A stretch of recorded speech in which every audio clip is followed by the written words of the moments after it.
ఇక్కడ ఉన్నటువంటి చట్టాలకు వ్యతిరేకంగా నిర్మాణం చేపడతా ఉన్నారని చెప్పేసి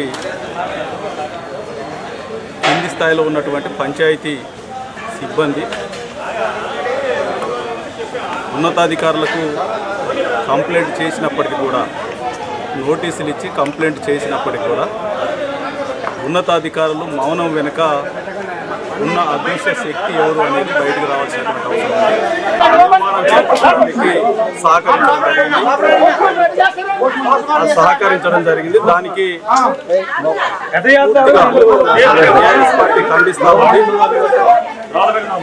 ముందు 6 చనిపోయినారని చెప్పి వార్తలలో చూసిన తర్వాత ఇద్దరి అని చెప్పేసి 2 బెడ్ బాడీలు తీసుకోవడం జరిగింది.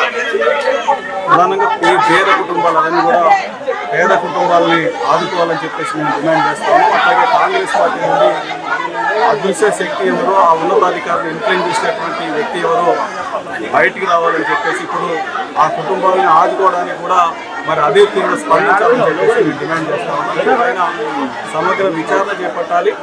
దాంతోపాటుగా ప్రతి కుటుంబానికి, చనిపోయిన ప్రతి కుటుంబానికి మరి ₹1,00,00,000 నష్టపరిహారం చెల్లించాలి.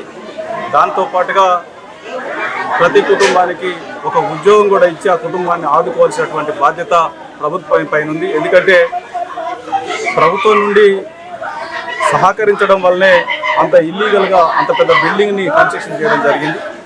అప్పటికే నేను ఒక వీడియోలో కూడా చూసినాను.